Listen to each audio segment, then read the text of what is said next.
Chapter 25. Cathedral. While Isaac muttered to himself, he subconsciously shot a glance at Quentin Cohen, seemingly hoping for hints to jolt his memories. Cohen, with his deep-set blue eyes, shook his head without any hesitation.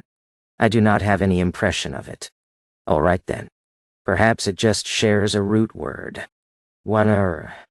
Isaac lowered his left hand and gave a self-deprecating laugh. Klein was rather disappointed with the outcome, and he could not help but add on. Mentor Mr. Isaac, as both of you know, I'm very interested in exploring and restoring the history of the Fourth Epoch. If you ever recall anything or obtain relevant information, could you please write to me? No problem. As a result of Klein's actions today, the silver-haired senior associate professor was rather pleased with him.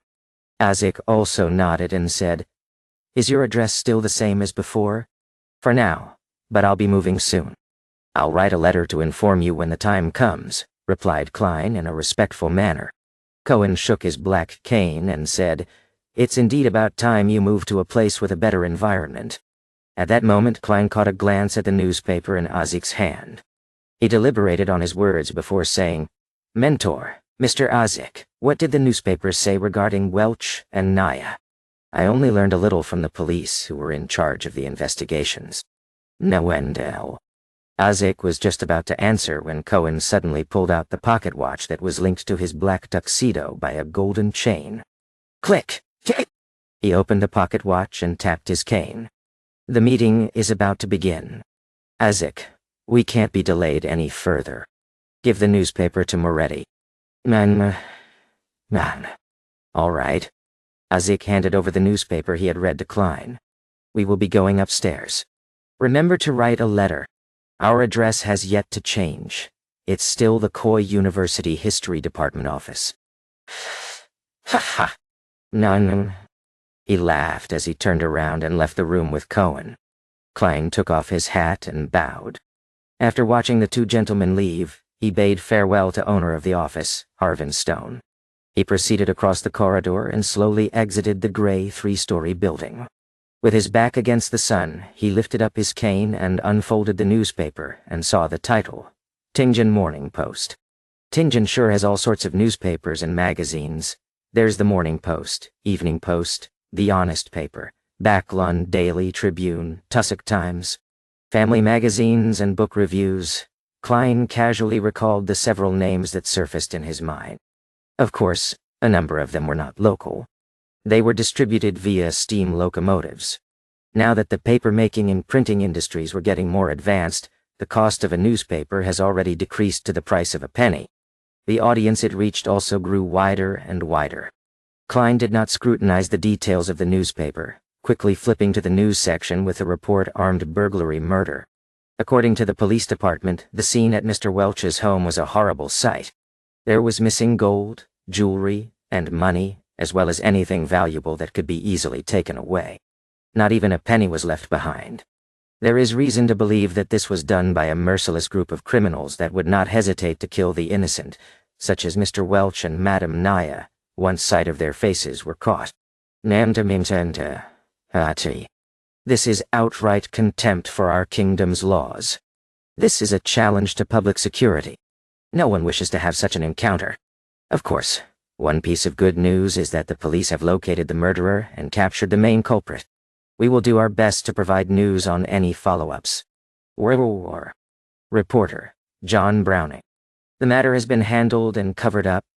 As Klein walked through the boulevard, he nodded in a hardly noticeable manner. He flipped through the newspaper as he strolled down the path, reading the other news articles and serials in the process. Suddenly, he felt the hairs on the back of his neck stand, as though needles were stabbing at him. Someone is watching me? Observing me? Monitoring me? Various thoughts welled up in him as Klein had a faint realization. Back on Earth, he had once felt an invisible gaze before ultimately discovering the source of the gaze. However, it had never felt as crystal clear as what he was experiencing now. This was the same in the original Klein's memory fragments. Was it the transmigration, or the mysterious luck enhancement ritual which enhanced my sixth sense? Klein fought back the urge to seek out the observer. Using his knowledge from reading novels and watching movies, He slowed his pace and put away the newspaper before looking toward Koi River. Following that, he acted as if he was admiring the scenery, slowly turning his head in different directions. He acted natural as he turned around, taking in everything with his eyes. Other than the trees, grassy plains, and students passing by in the distance, there was no other person there. But Klein was certain that someone was watching him. Klein's heart raced as his blood surged through his body with the intense thumping.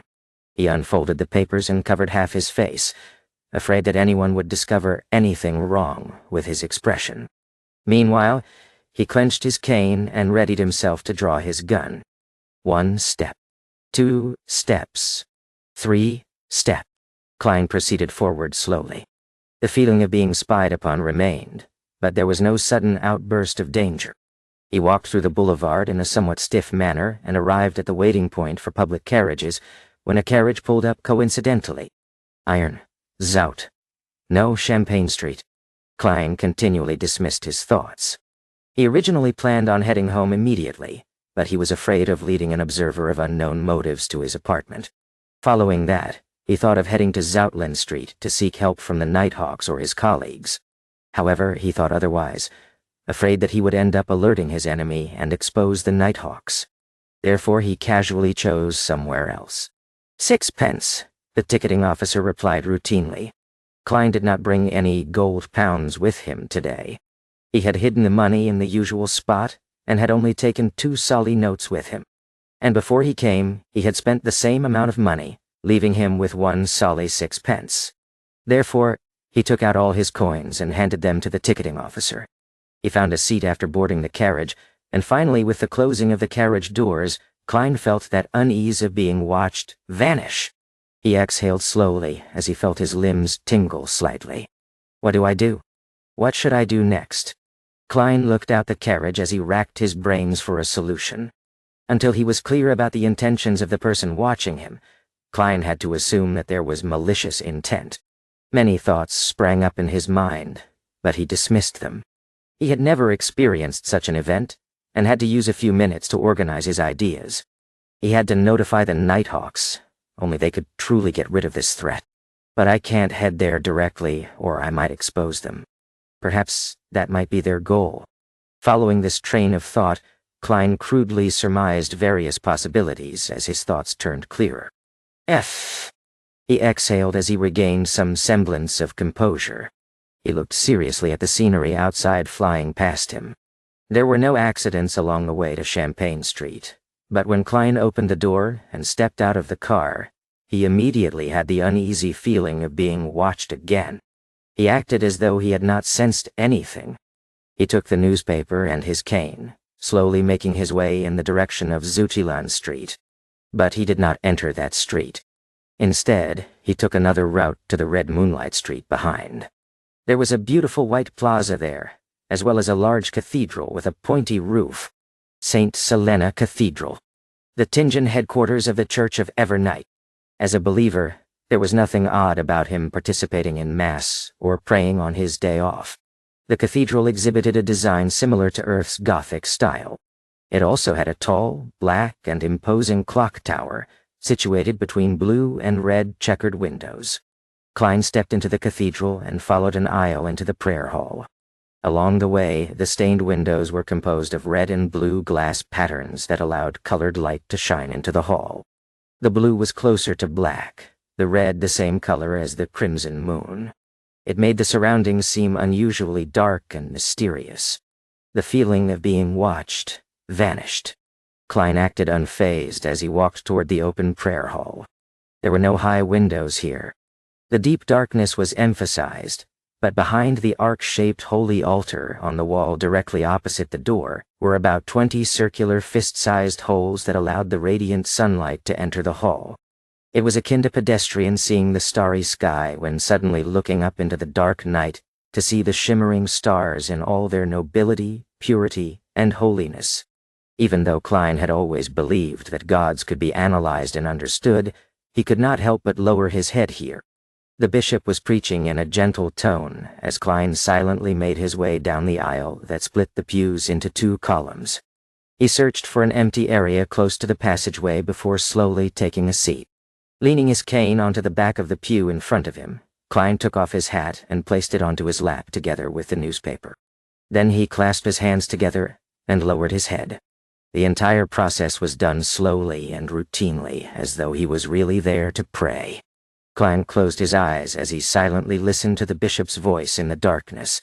Lacking clothes and food, they have no covering in the cold. They are drenched by rains and huddle around the rocks for lack of shelter. They are orphans snatched from the breast, hope lost on them. They are the poor that have been forced off the proper path. The Evernight did not forsake them, but bestowed them with love. Diwanderi. Echoes amplified as they entered his ear. Klein saw a swath of darkness in front of him as he felt his spirit and mind cleansed. He calmly took it in until the bishop finished his preachings and ended Mass, after which the bishop opened a confessional door beside him. Men and women began lining up. Klein opened his eyes and donned his hat once more. With his cane and newspaper, he stood up and found his place in line. It was his turn after more than 20 minutes. He stepped in and closed the door behind him. There was darkness in front of him. "My child, what do you wish to say?" The bishop's voice sounded from behind the wooden damper screen.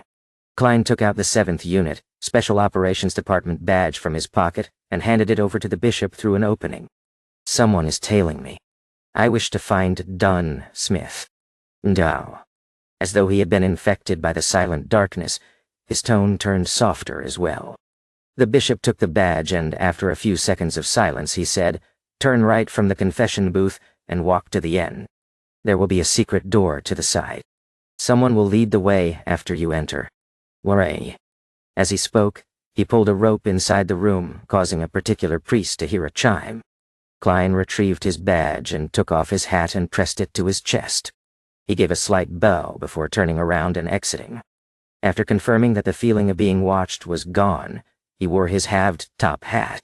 Without any excessive emotions, he held his cane and turned right until he arrived by an arched altar. He found the secret door in the wall facing his side. He silently opened it before sneaking in quickly. The secret door closed silently as a middle-aged, black-robed priest appeared under the illumination of gas lamps. "What is it?" the priest asked tersely. Klein showed his badge and repeated what he said to the bishop. The middle-aged priest did not ask further questions. He turned around and proceeded forward in silence. Klein nodded and took off his hat. With his black cane, he followed silently in tow. Roseanne had once mentioned that heading left from the crossroads towards Channes Gate would reach St. Selena Cathedral.